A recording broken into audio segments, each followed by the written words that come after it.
আসসালামু আলাইকুম। আমি মোহাম্মদ বাবুল ইসলাম, সহকারী শিক্ষক, ডিপিজি মাধ্যমিক বালিকা বিদ্যালয় অনলাইন ক্লাস থেকে তোমাদের সবাইকে শুভেচ্ছা। প্রিয় শিক্ষার্থীবৃন্দ, তোমরা সবাই কেমন আছো? আশা রাখি আল্লাহর রহমত তোমরা সবাই ভালো আছো।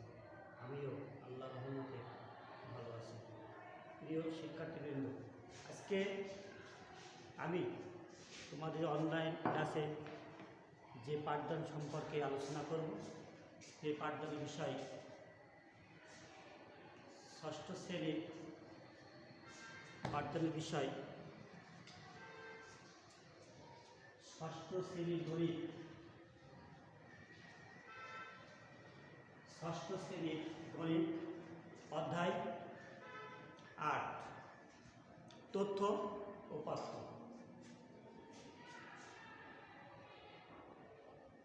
তথ্য ও পাঠ্য। প্রিয় শিক্ষার্থীবৃন্দ, আমরা সবাই জানি যে তথ্য নির্ভরশীল বিশ্বে প্রতিনিয়ত আমরা বিভিন্ন তথ্যের সম্মুখীন হই এবং এর ব্যাপক ব্যবহার দেখতে পাই। এজন্য বর্তমান সময়কে তথ্য প্রযুক্তির যুগ বলা হয়। প্রিয় শিক্ষার্থীবৃন্দ, আমরা দৈনিক পত্রিকা, রেডিও, টেলিভিশন ইত্যাদি গণমাধ্যম থেকে আবহাওয়া, খেলাধুলা ও বাজারদর ইত্যাদি সম্পর্কে বিভিন্ন তথ্য পেয়ে থাকি। সেই তথ্যর সংখ্যা ছোট হতে পারে, আবার বড় হতে পারে। প্রিয় শিক্ষার্থীবৃন্দ, তাহলে আমরা তথ্য সম্পর্কে একটা ধারণা পেলাম। এবার দেখো উপাত্ত কি জিনিস। উপাত্ত সম্পর্কে আমরা একটু জানি। পরিসংখ্যানে বর্ণিত তথ্যসমূহ সংখ্যা দ্বারা প্রকাশ করাকে কি বলা হয়? পরিসংখ্যানের উপাত্ত। পরিসংখ্যানের উপাত্ত। এই পরিসংখ্যানের উপাত্ত কিন্তু আবার দুই ভাগে ভাগ করা যায়। একটা হচ্ছে বিন্যস্ত উপাত্ত আর একটা হচ্ছে অবিন্যস্ত উপাত্ত। প্রিয় শিক্ষার্থীবৃন্দ, তবে পরিসংখ্যানের একটা সংখ্যা কিন্তু পরিসংখ্যান নয়। একটা সংখ্যা, যেমন ধরি 30, এটা কোনো পরিসংখ্যান নয়। কিন্তু প্রিয় শিক্ষার্থীবৃন্দ, আমরা চাই যে পরিসংখ্যানের যে উপাত্ত সম্পর্কে যে আমরা জানি যে পরিসংখ্যানের উপাত্ত দুই প্রকার। একটা হচ্ছে বিন্যস্ত উপাত্ত আর একটা হচ্ছে অবিন্যস্ত উপাত্ত। প্রিয় শিক্ষার্থীবৃন্দ, তোমরা একটু বোর্ডের দিকে লক্ষ্য করো।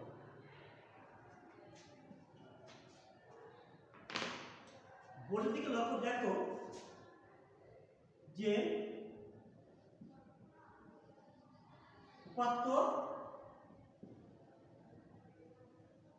কয় প্রকার? দুই,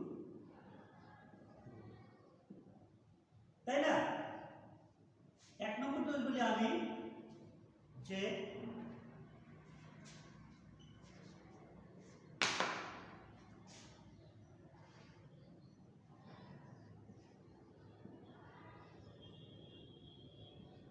বিন্যস্ত উপাত্ত। কি বললাম? বিন্যস্ত উপাত্ত। আর দুই হচ্ছে অবিন্যস্ত উপাত্ত।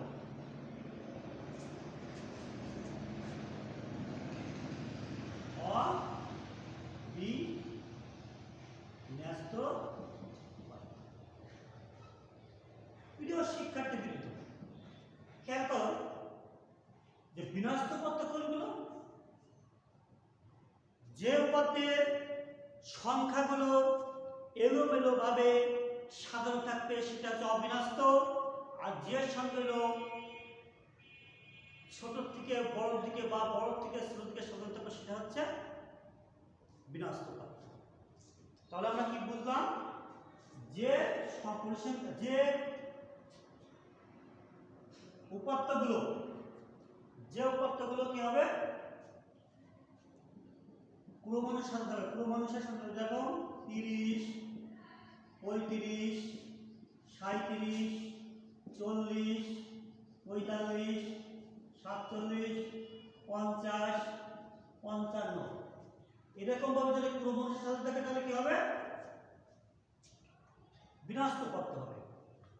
আর যদি এরকম থাকে যে 40, 35, 37, 30, 55, 47, 45, যদি এভাবে থাকে সাজানো তাহলে ভাবতে হবে যে একটা অবিন্যস্ত পত্র। প্রিয় শিক্ষার্থীবৃন্দ, তোমাদের পরীক্ষার প্রশ্নপত্রে কিন্তু থাকতে পারে যে আসতে পারে যে একটা উদ্দীপক দিয়ে দিল, 20 থেকে 30টা সংখ্যা দিয়ে একটা উদ্দীপক দিল। সেখানে বলতে পারে, প্রশ্ন থাকতে পারে যে উপাত্তগুলোকে বিন্যস্ত করো, এই উপাত্তগুলোকে বিন্যস্ত করো, বা এই উপাত্তগুলোকে ক্রম অনুসারে সাজাও, বা এই উপাত্তগুলোকে ঊর্ধ্বমুখী অনুসারে সাজাও, এভাবে থাকতে পারে। আবার অধোমুখী অনুসারে সাজাও, অধোমুখী বললে উপর থেকে নিচের দিকে, আর ঊর্ধ্বমুখী বলে ছোট থেকে উপরের দিকে।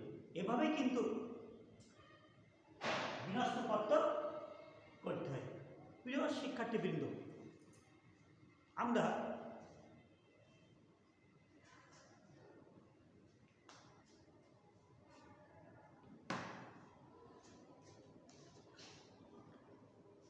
এবার আমরা শিখব যে উপাত্তের গড় নির্ণয় কিভাবে করতে হয়। আমরা কি বলে শিখব কি পরিসংখ্যানের যে গড় নির্ণয় আমরা শিখব কিভাবে আমাদের গড় নির্ণয় করতে হবে। তাহলে আমরা শিখলাম তথ্য সম্পর্কে, আমরা জানলাম তথ্য সম্পর্কে, আমরা জেনেছি অবিন্যস্ত পত্র কোনগুলো, অবিন্যস্ত কাকে বলা হয়, আমরা দেখেছি বিন্যস্ত পত্র কাকে বলা হয়, সেটা সম্পর্কে কিন্তু আমরা জানলাম। এবার আমরা জানব গড় নির্ণয় শিখব। আমরা কি নির্ণয়? গড়। কিভাবে গড় করতে হয়? এই গড় করতে গেলে, গড় নির্ণয় করতে গেলে কিন্তু গড়ের একটা সূত্র আছে। আমরা একটা অঙ্ক বসাই কিভাবে গড় নির্ণয় করতে হয়। দেখো,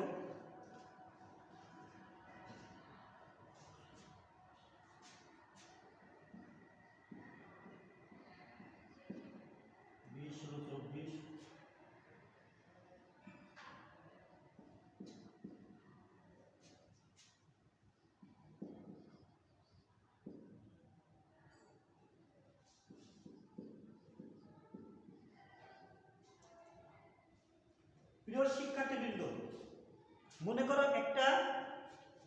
এরকম একটা উদ্দীপক দেওয়া থাকলে যদি বলে যে ক নম্বর দাগে গড় নির্ণয় করো, গড় নির্ণয় করতে গেলে আমাদের কিন্তু অবশ্যই একটা কি সূত্র সম্পর্কে আমাদের জানা প্রয়োজন। সূত্র, যে গড়ের সূত্র হচ্ছে কি, যে সংখ্যাগুলোর সংখ্যা কি আছে, সংখ্যাগুলোর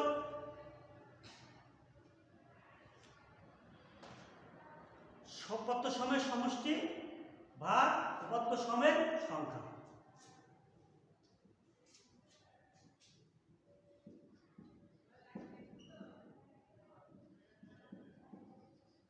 উপাত্ত সমূহের সমষ্টি ভাগ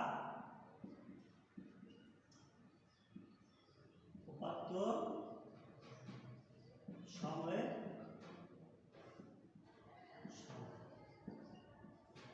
প্রিয় শিক্ষার্থীবৃন্দ, আমরা এটাকে কিন্তু গড় করব।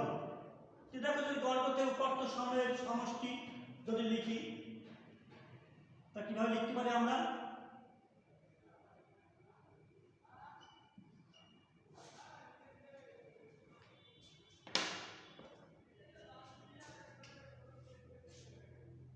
কুড়ি যোগ 16 যোগ 16 যোগ 24 +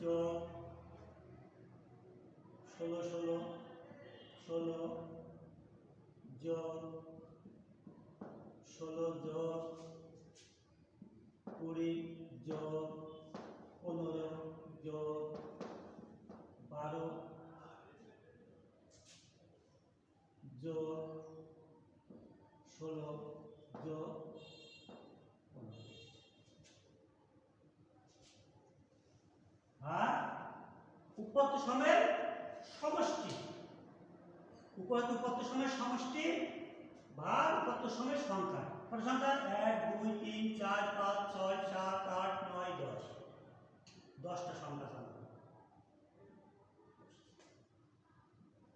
তাহলে এটাকে আমরা যোগ করি 5 6 5 11 2 13 13 5 18 18 আর 6 24 24 আর 6 30 30 আর 4 কত 34 34 আর 6 40 40 শূন্য হাতে 4 4 আর 5 6 7 8 8 আর 2 10 11 12 13 14 15 16 17 বাই 10 ভাগ করো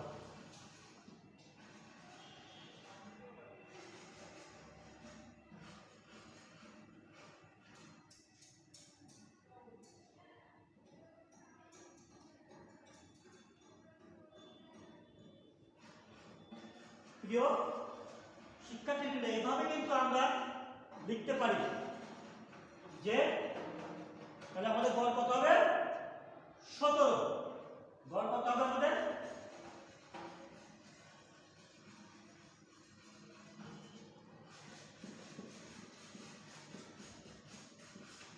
অর্থাৎ নির্ণয় গড় সমানটা কত এটাই আমাদের উত্তর তো প্রিয় শিক্ষার্থী কিন্তু আমরা যখন গড় নির্ণয় শিখব তখন কি লিখবো গড় নির্ণয় শিখতে গেলে অবশ্যই আমাদের একটা সূত্র আছে সেই সূত্র ফলো করব যে গড় সমান উৎপত্ত সময়ের সমষ্টি বাই ভাগ উৎপত্ত সময়ের সংখ্যা উৎপত্ত সময়ের সংখ্যা আমরা কি করেছি সমষ্টি করেছি যোগ করেছি যোগ 170 হয়েছে উৎপত্ত সংখ্যা আছে আমাদের কত 15টা সংখ্যা দেওয়া আছে 15টা এই 10টা সংখ্যা দেওয়া আছে এই 10টা সংখ্যা দিয়ে সমষ্টিকে যদি আমরা ভাগ করতে হয় 17 হয় তাহলে যত নির্ণয় গড় হচ্ছে কত আমাদের উত্তর 17 তো প্রিয় শিক্ষার্থীবৃন্দ আমরা এই গড় সম্পর্কে আমরা ধারণা শিখলাম আবার অনেকে দেখা যাচ্ছে এখানে এইভাবে দিয়ে 17 10 কে 100 এভাবে দিয়েও দিতে পারে 17 প্রিয় শিক্ষার্থীবৃন্দ আমরা একটা গড় নির্ণয় শিখলাম পরিসংখ্যানে কি হবে গড় নির্ণয় করতে হবে আমরা সেটাকে ভালোভাবে জানলাম আশা করি তোমরা অবশ্যই ধারণা পেয়েছ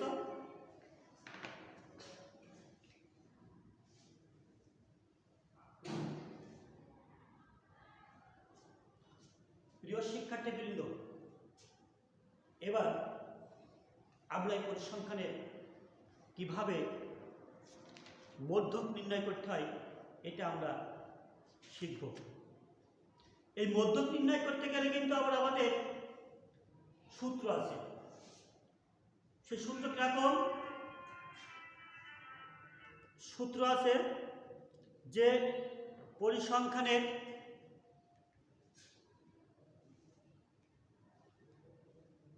যদি জোড় হয় যদি সংখ্যাগুলো জোড় হয় তার একটা সূত্র আছে আবার সংখ্যাগুলো যদি বেজোড় হয় তার একটা সূত্র আছে তাহলে দেখি বন্ধুরা আমরা একটা উদাহরণের মাধ্যমে গড় নির্ণয় করার চেষ্টা করি প্রিয় শিক্ষার্থীবৃন্দ খেয়াল করো তোমরা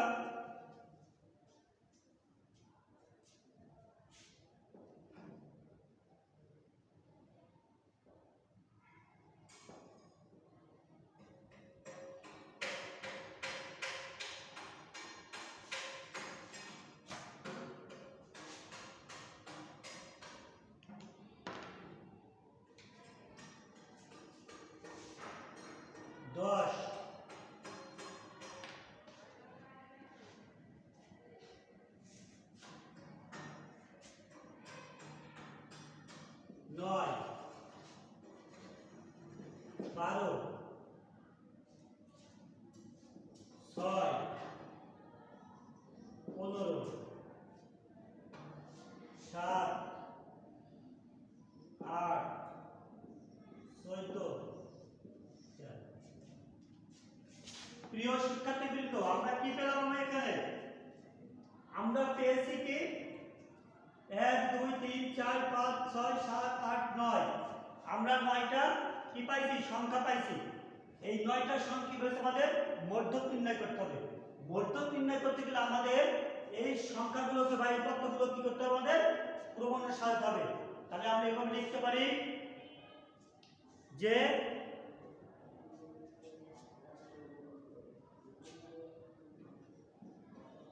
ক্রমানুসারে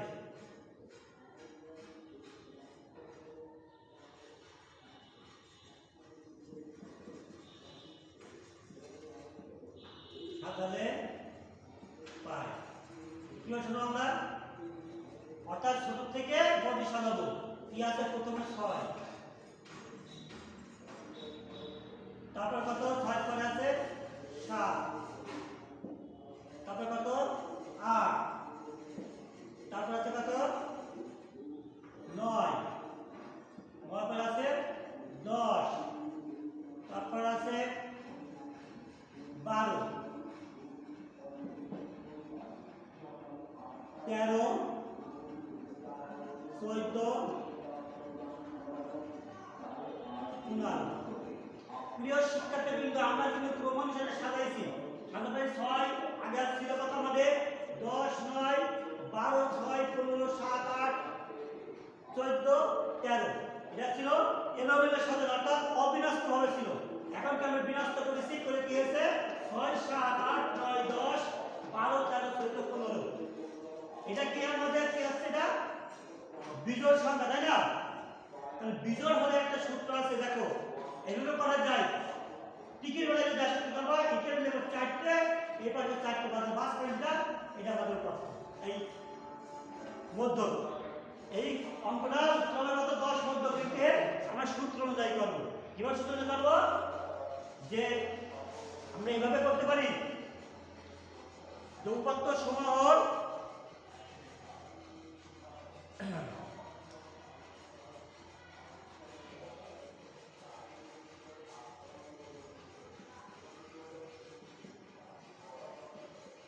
সংখ্যা গুলোর সংখ্যা যোগ 1/। প্রিয় শিক্ষার্থীবৃন্দ, দেখো মধ্যক নির্ণয় করার সূত্র আছে কি বললাম? যদি সংখ্যাটা বিজোড় হয়, যদি বিজোড় হয় তাহলে কি হবে? এই সূত্রটা হবে যে সংখ্যাগুলোর সংখ্যা যোগ 1/2। তা কয়টা সংখ্যা আছে আমাদের?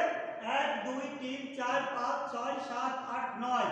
আমাদের 9টা সংখ্যা আছে। 9 যোগ 1 সূত্র অনুযায়ী যোগ 1/2।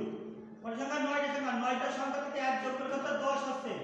10/2 ভাগ করো 5, তাহলে থাকছে কত? 5। এটা 5তম পদ। 5তম পদ। এখান থেকে গুনতে যাও, এখান থেকে গুনতে যাও। তোমরা দেখো বন্ধুরা, প্রথম পদ, দ্বিতীয় পদ, তৃতীয় পদ, চতুর্থ পদ, পঞ্চম পদ, ষষ্ঠ পদ, সপ্তম পদ, অষ্টম পদ, নবম পদ। তাহলে কত পাবো আমরা এখানে? প্রথম এখানে 5 পাইছি না? তাহলে 1 থেকে 5 করে গুনবো। প্রথম, দ্বিতীয়, তৃতীয়, চতুর্থ, পঞ্চম। এই আছে পঞ্চম পদ। পঞ্চম পদ কত আমাদের? 10। তাহলে আমরা লিখতে পারি কি? অতএব মধ্যক সমান কত? 10। প্রিয় শিক্ষার্থীবৃন্দ, এভাবে যদি আমরা সংখ্যাগুলো যদি পাই বেজোড়, তাহলে কিন্তু এভাবে আমরা এই নিয়মে করে আমরা মধ্যক নির্ণয় করব। এভাবে করে আমরা কি করব? মধ্যক নির্ণয় করব। প্রিয় শিক্ষার্থীবৃন্দ, এবার দেখো যখন আমরা